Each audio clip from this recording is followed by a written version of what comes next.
So that's in the EWC Road to EWC qualifiers, where Reynor and ShoWTimE went all the way to the ace match. They went the distance. But here we go, spawning in the top left-hand corner of 10,000 feet. We have the Italian Zerg player. We have the blue Zerg representing Basilisk. It is Reynor. And spawning in the bottom right-hand corner, we have his opponents. We have the German Protoss player, the red Protoss representing Sentinels. It is ShoWTimE. Here we go.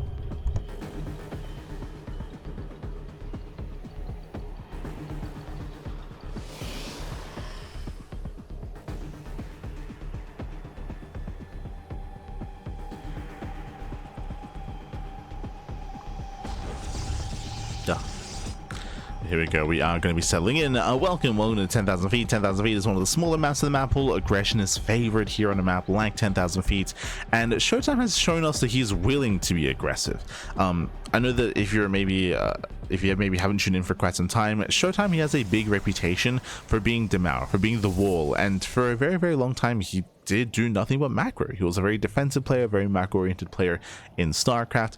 But if you've been watching over the past almost 2 years, if you've been watching over the past 2 years, maybe more than that, ShoWTimE has been adjusting his style and has been more aggressive, much more aggressive. It's similar to Serral. With Serral, he was known for being a macro monster and a macro machine, but also in recent years, Serral has started to cheese. He started to cheese, started to be more aggressive, started to be more unorthodox and assertive as well. So both Serral and ShoWTimE have adjusted to the point where they can now mix things up. They can mix things up and be aggressive if they need to be, go all in if they need to as well. They're a lot more diverse in their play. I bring this up just because I was making reference to the last time these two played in a big premier event. That was during the EWC qualifiers, where they went all the way to the ace match. Like ShoWTimE, he adapted the hell out of Reynor. there were like 3 or 4 different variations of a Glaive builds that ShoWTimE did whip out, and he did have a lot of success against Reynor. He almost beat him. He almost straight up knocked him out of EWC before we could get into EWC. It's crazy.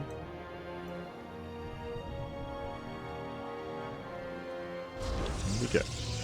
This is a replay. Didn't these guys find yesterday's stream? If you are this is a live broadcast, if that's what you mean. It's a live broadcast, but if you look at the title, this is a replay cast. So replay cast from HomeStory Cup, but the stream itself is live. For now, the Stargate opener out of ShoWTimE. Really enjoying you as a caster, Doc. Ah, el patito. Quack. Oh, new navigate through the games. Looking forward to tonight and more streams from a very old Yakov and retired SC2 vets. Ah, Warcraft 3 vet. Oh my god. Thank you. We appreciate the kind words. Appreciate it. We're fortunate enough that we cast everything, so we're able to like experience a lot of these games. And kind of reference back to them, of course, as well. But thank you. Do appreciate it. As both adepts do get into the middle line, they do shade in. They shade in, they do shade out. In the end, one adept may almost go down. 2 joint kills so far. Link speed finishes, and Reynor will chase. Will chase us down. Behind this, ShoWTimE going for the forward 3rd expansion. Both adepts will fall. And ShoWTimE is going to be stuck at home with the Oracle. They're going to be stuck at home for now. But did you cast these games yesterday? We casted HomeStory Cup Group D Part 1 yesterday. We casted Reynor versus Trigger. We did not cast Reynor versus ShoWTimE. So we did not cast the series yesterday, but we still casted this group, if that makes sense. It's just that the group is so big and there were so many matches, we split it into 2 casts, 2 different casts. So we did half yesterday, half today.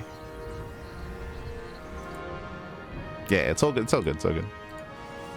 So yesterday we casted Reynor versus Trigger, and we casted ShoWTimE versus Trigger, right? Like we casted the others facing off against each other.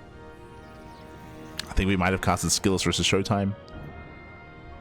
Oh no, we didn't quite cover that PvP. But yeah. here we go. The Oracle's able to dip in. Behind this, going for a standard follow, going for a Twilight Council and Forge, +1 and Blink. Oh! Stasis Trap in the mineral line. Molding Yak. Ah, no. Oh.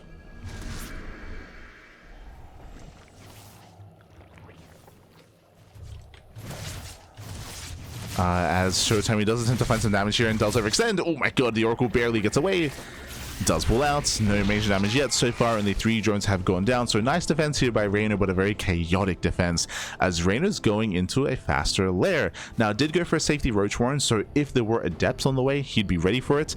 As I mentioned previously, there is some history between ShoWTimE and Reynor, where ShoWTimE did go for a lot of adepts, so Reynor plays it safe. He doesn't need the Roach Warren, but he had it just in case. Did have it just in case. As he's going into his lair. I should also bear in mind that there's no Eva chamber. There's no chamber, there's no +1 melee. It does mean that this should be either a more Roach Hydra heavy composition or just straight up Hydras. Lings they collapse in. So far. Stasis Traps, they catch up most of the Zerglings. Ay, ay, ay. Yeah, nice setup here by ShoWTimE. Is poking forward. Again, no major commitment here, it's just poking in. Blink is now done. Blink finishes, pulls away. Oh, Reynor after the lair going into double Evo chambers. Okay, okay. He's got some catching up to do. But that does pique my curiosity. Is he going to get +1 Carapace? Carapace upgrades are really rare. They're very rare in this matchup. Usually you just focus on range and melee. There we go. I was like, Carapace upgrades are rare. He's not getting them. Okay, makes sense. So double attack upgrades. Reynor's got some catching up to do, getting into Ling Hydra. ShoWTimE still poking forward. ShoWTimE throwing down 5 more gateways and going for a later expansion. I was about to say, where's the 4th base? But gets his 4th, throws down his gateways, building up into Storm, and ShoWTimE tells back off. And overall, not bad. ShoWTimE, he bled out 1 Stalker. Look at the efficiency here. 1 Stalker went down for 18 Lings. And the expansion. He got the 4th. He got the 4th base, so big pig off there from ShoWTimE. Does back off, does pull away. ShoWTimE is in a better position. And the pressure's on Reynor. Pressure is on. The wall is solid. These Lings don't really achieve much damage here. And Reynor is forced to take up. As I mentioned previously, we did actually take note of the fact that there was a very late Evo chamber, so these upgrades are late, they're delayed, they're later than usual, and we can see Reynor, he's now going for the Infestation Pits. This tells us that Reynor, he's not going for an all-in, even though he just lost his 4th base, which is brutal, by the way. He's going to try to re-drone, resaturate, and build up into Hive Tech. So Reynor's taking a more longer and later game approach, and I feel like that's going to benefit ShoWTimE. There's that Hive, as if on cue. There's that Hive revelation, confirms the Hive as well. ShoWTimE, he knows. And seeing the Hive Tech should be for Lurkers. So Lurker Den is on the way for Lurker upgrades. Reynor's taking up. As we're seeing the Lurker Den on the way, I know that ShoWTimE hasn't seen the Lurker Den, but ShoWTimE, he saw the Hive. We should be seeing a Stargate, a Fleet Beacon, a setup for Skytoss. For now, we do see a commitment into a ground-based composition. Interesting. It is going to be a Robo instead. There it is. It's a little bit late, but it's on the way nonetheless. There's a Fleet Beacon. Skytoss is on the way. It's going to be on ShoWTimE to turtle up and build up into Skytoss. We'll see if we can get there. Overlord speed, interesting. So Job Lords are going to be much more accessible now. They're going to be a viable option for Reynor. And they're going to be very necessary. Now, something that we didn't bring up this game, but we try to bring up whenever we cast games on 10,000 feet, is how defendable it is. This is a small map. It has a short rush distance. That's one of the reasons why ShoWTimE killed the 4th base, because it takes so little time to move out across the map. You can already see we're halfway across, just poking our heads out of the natural base. So a very, very small map. But also, the 3rd and 4th and natural are all very centralized. On one screen you have all 3 bases, so rotating defensively between all 3 locations is relatively easy as the defending player, as the Protoss. So Reynor trying to break these bases is going to be very difficult. That is why he just went into, not a couple of things actually, he just went into Overlord Speed and went into Aspire as well. Reynor, he has to be a little bit more creative here to apply pressure, because these frontal assaults are not going to work. Stasis goes off, or they're much more difficult to pull off, I should say.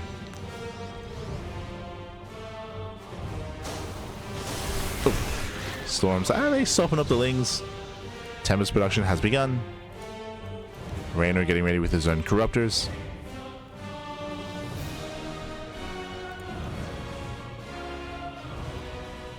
It's getting ready.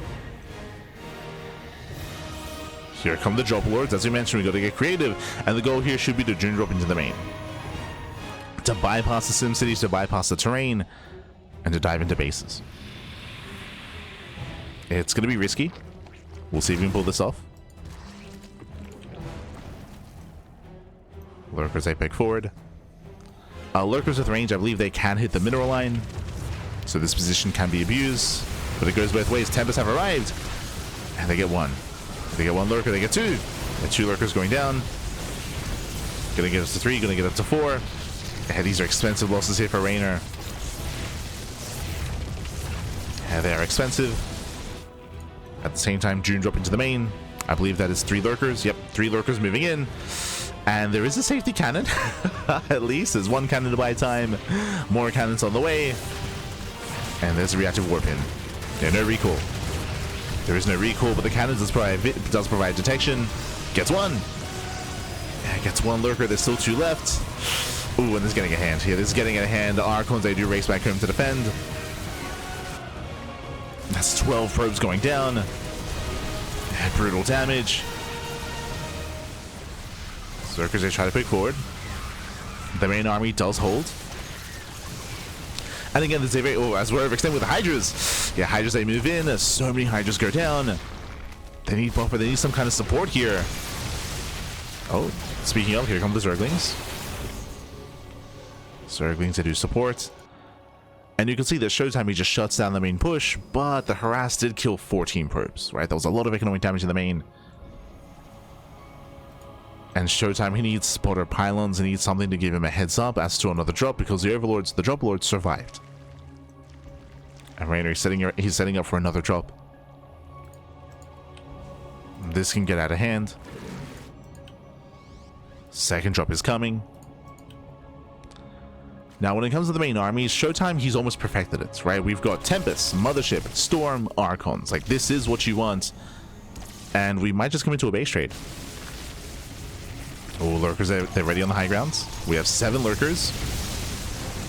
Tempest are moving in. At the same time, massive June drop into the main base. There was a warp in available. There was a warp in. ShoWTimE defends.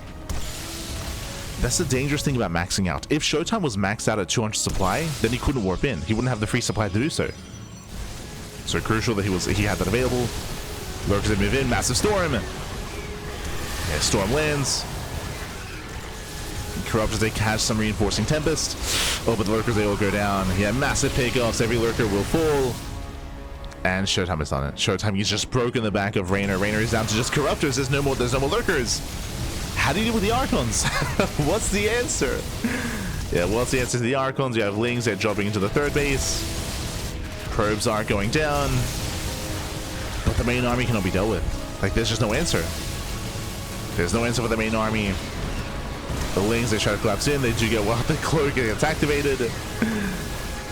Yeah, no detection. No detection here. Free damage on the Corruptors.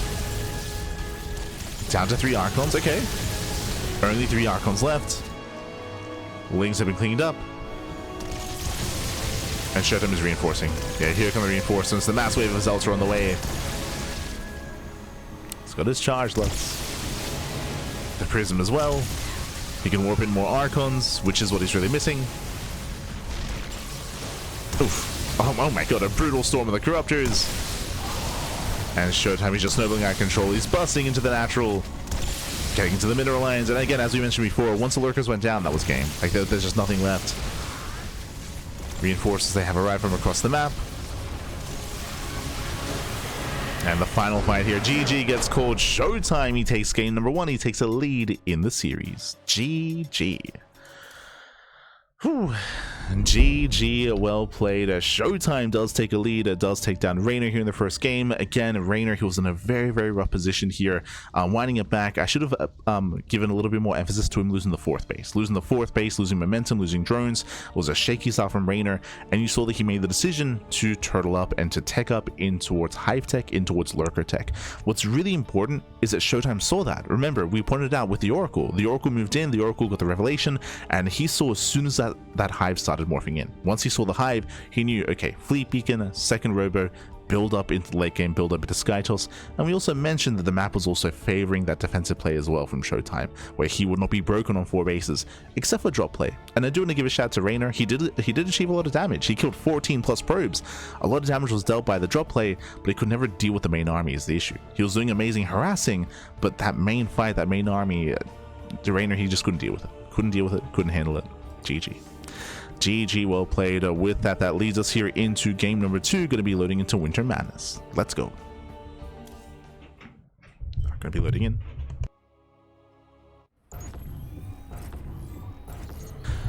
And spawning in the bottom right hand corner of Winter Madness, we have the Italian Zerg player. We have the Blue Zerg representing Basilisk. Down in the series, we'll see if he can bounce back and force the ace match. Can he bring it back? Can we bring it all the way to game 3? It is Reynor. And spawning in the top left-hand corner, we have his opponents. We have the German Protoss player, the red Protoss representing Sentinels. It is ShoWTimE.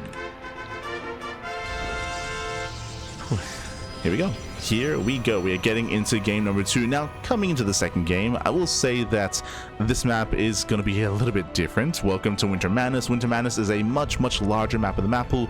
Because of that, you have a little more breathing room, you have a little more space, the bases are more spread out as well.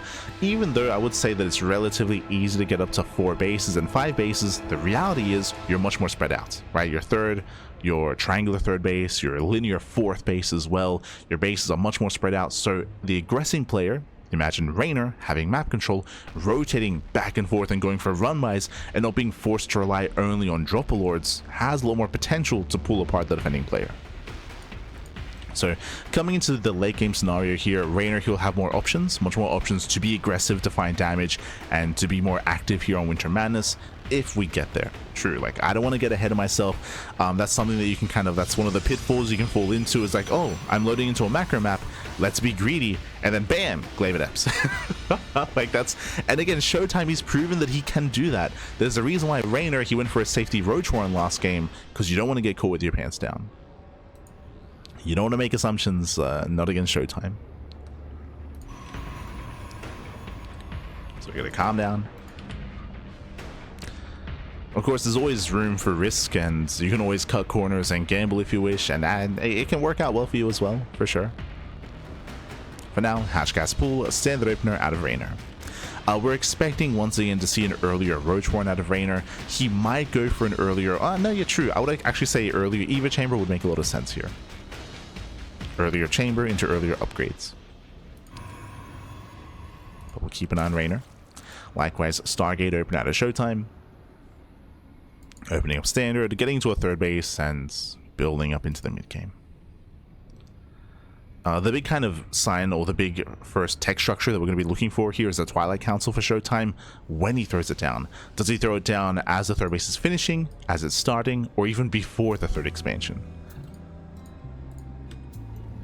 So we'll keep an eye on the tech. Likewise, if he opens up Void Ray, for example, that also does kind of throw a wrench in the works.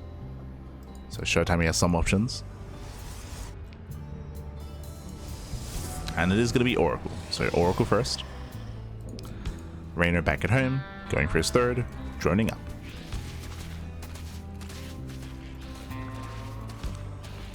So droning with saturating. Something that we have seen rise in popularity in the meta over the past maybe 2 months or month and a half is charge, going for, instead of +1 blink, going +1 in charge. I don't know if ShoWTimE is the kind of player to do that though. It's definitely been something that the Koreans and even MaxFax have been embracing as of late, but I don't know if ShoWTimE is willing to be that aggressive and that assertive, especially with how safe Reynor is being. One of the reasons why we've been seeing that uptick when it comes to +1 in charge is because it is very standard and common, or at least it was, for Zerg players to skip their Roach Warren, and go straight Ling Hydra. Who has the Oracle dust up into the main base, 3 drones forward. Oh my god, 3 drones go down. Nice damage so far. That does trigger a counterattack. Ling's 8 across the map. Third base is going to be delayed. Not bad. Kills the probe. Takes down the probe. It gets off the pylon as well. ShoWTimE is punished for his aggression. Pylon does go down. And again, a nice counterattack out of Reynor. ShoWTimE just got a little bit too greedy. Essentially, ShoWTimE, he assumed that even though he bled out his adepts early on, that he thought that he could deal some damage with the Oracle and also defend in time because of the size of the map. But Reynor, he got across the map in time. Did get across. But talking about the meta, talking about charge, because it was so common for Zerg players to skip their Roach Warren, they were going pure Ling Hydra, and that does leave you vulnerable to these charge timings, and that can get you killed. But we can see safety Roach Warren. Safety Roach Warren once again out of Reynor. Twilight Council Forge out of ShoWTimE. Based on the timings here, this does look earlier than last game, but that's only because the Nexus is late, right? The Nexus is late. The Twilight Council isn't early. So the build itself is a little bit lopsided. But we're leaning more towards Blink. We'll keep it on ShoWTimE.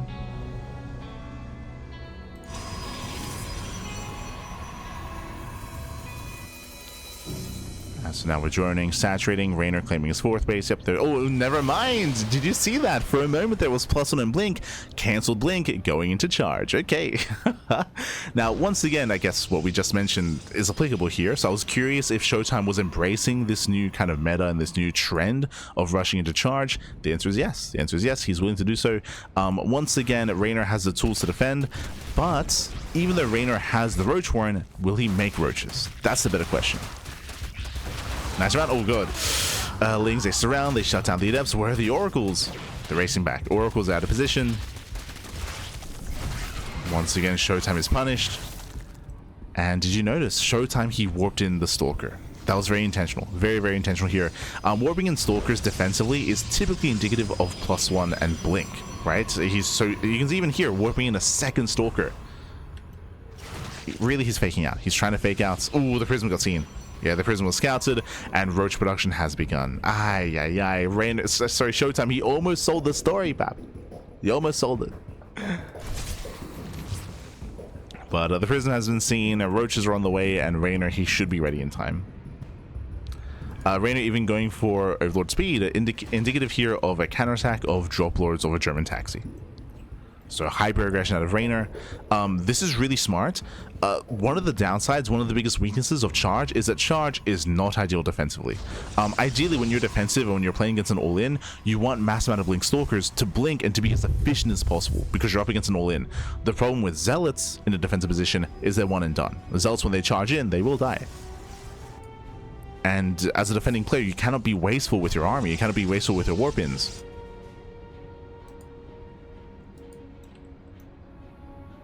And here comes Reynor.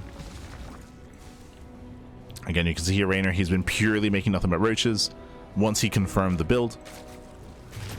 Nothing but Roaches, nothing but Lings, and Reynor, he will soon pull the trigger. Just waiting for Roach speed. And Ravages as well. Here come the Dropper Lords.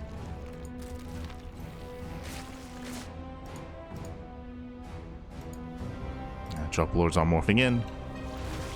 And it's going to be a difficult defense here for ShoWTimE. In the end, his opener and his build fell on its face. You can see this War Prism didn't achieve any damage. There was no Archon harass, there was no Zealot harass or Zealot pushes, there was nothing. Reynor's pushing. ShoWTimE, he does have Storm. Here comes the all-in. It comes down to the Storms. There's 5 High Templar. And there's the first Storm on the Roaches. High Templar gets caught out. Ooh, losing 1. Your 1 Templar falls. There's a second Storm. There's 3 Storms left. And the army's moving in. The Immortals are exposed. Oh, Storm is mainly zoning. Bit of a waste.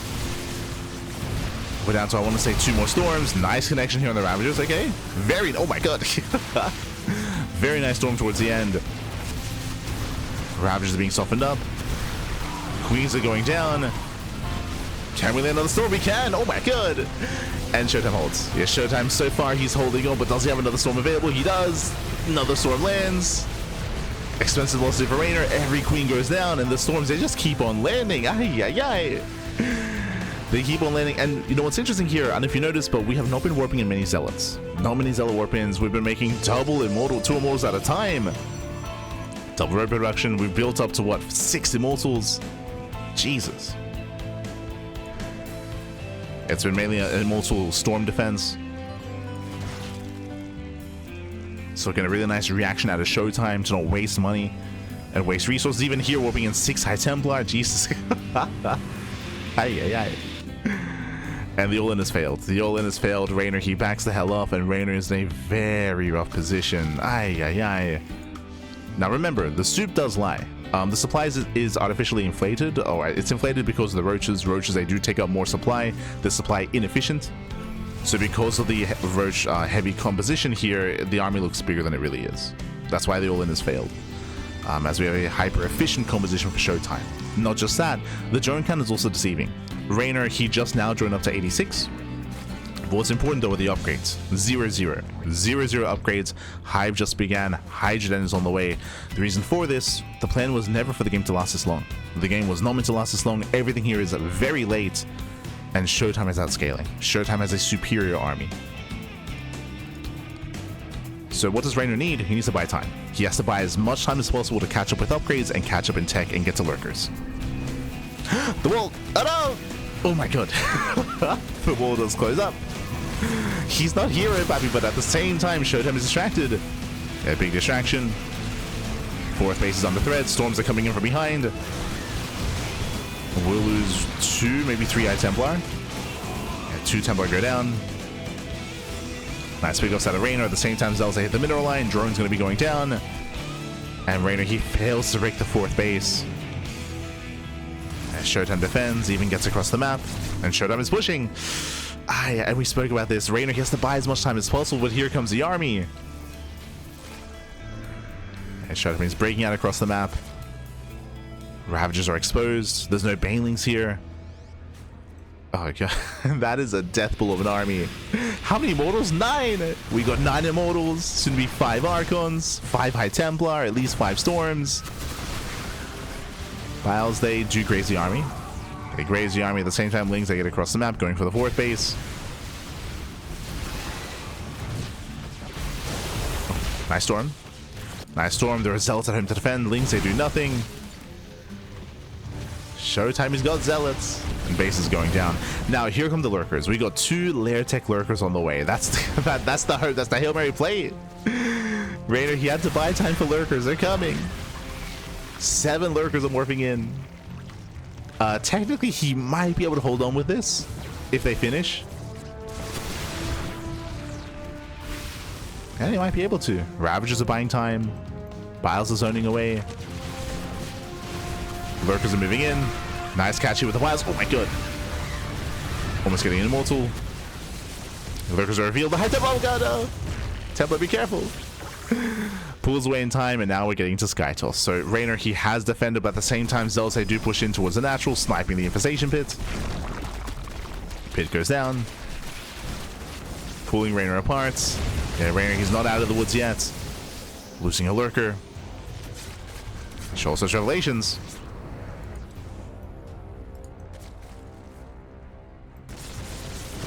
And again, Reynor's doing everything he can just to survive. Meanwhile, ShoWTimE is taking the Sky Toss, and he does snipe 2. 2 lurkers go down. How many left? 4. 4 lurkers left. Oh, down to 2 as 2 lurkers go down to the storms. Reynor, he's running out of lurkers. And they're the one thing keeping him alive. He needs more lunkers, Pappy. Oof. As another expansion goes down. And Reynor, he's treading water. At this point, he's just treading water. Again, this all came down to the failed all-in. But again, I also want to give credit to ShoWTimE because he had a really strong reaction to being scouted. Remember, ShoWTimE, he didn't commit to the zealot attack, to the +1 timing. Once he got scattered, once he was revealed, he respected it enough to back off, to get a second robo, to go massive mortal production, and to get ready and to expect the counterattack and the all-in. So ShoWTimE, he read Reynor very well.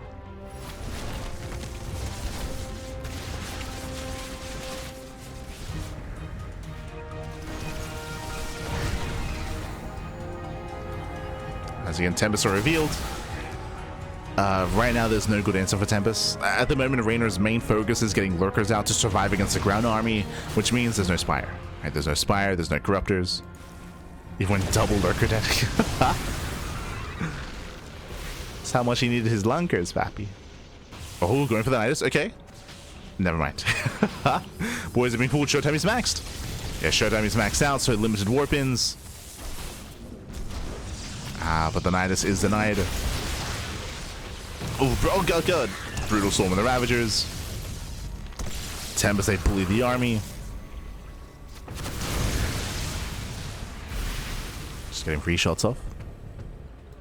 Nidus into the main. Unscouted. Reynor gets in. Yeah, he gets into the main base. Mass lurker into the main. Going for the Hail Mary play. This can work. Going for the tech. So we have to burrow. Queen's moving in as well. And ShoWTimE turns everything around. He races back home. Nice Storm in the Hydras. Again, lurkers are on top of the production. Oh, Jesus, more storms are coming in. And Reynor's gonna lose everything here. He's gonna lose everything. He has to get the hell out of here. Yeah, there's no escape. Down to 5 lurkers. Sorry, down to 6. Yeah, Reynor tries to move in, but again, alas, ShoWTimE is in position. Shuts down the Zerglings. And I mean, this assault was nice. He killed gateways, killed the Twilight Council, the Stargate. Damage was done. But Reynor can't fight head on is the issue. Jesus. Oh god, the storms from the low ground. Oh my god. Yeah, they shut everything down. And Reynor, he's down to his last couple of units here. 2 Ravagers, a handful of Hydras. Lurkers, they have that control of the ramp. Oh my god. That's a lot of Templar going down. That's what, 6 Templar falling. Jesus. Those 2 MVP lurkers. Where's the detection? Again, Reynor, he trades as best he can, but it's still not enough. It's still not enough.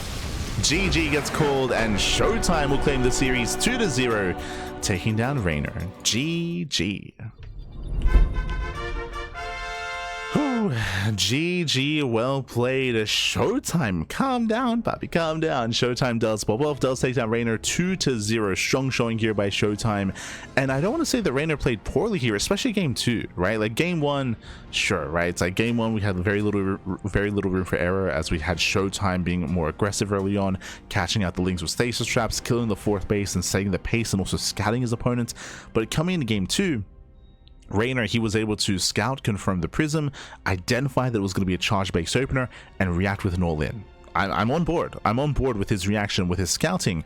The problem was that ShoWTimE, once he realized he got scouted, he pivoted away, right? He did pivot away from his build. He didn't commit to Archon Harass or to Zealot Warpins or to a Zealot timing or anything like that. He just sent his prism back home, threw down second robo, built up his immortals, expecting an all-in. And it worked. Like he read Reynor like a book. Reynor went for the all-in. ShoWTimE, he was more than ready for it. He had massive Mortal High Templar Storm, and when the all-in failed, that was game. That was game then and there. There was some opportunities, as we mentioned. Reynor, he technically did survive until lurkers, but he was losing bases and drones, and he barely stumbled his way into, or he barely made his way into lurker tech.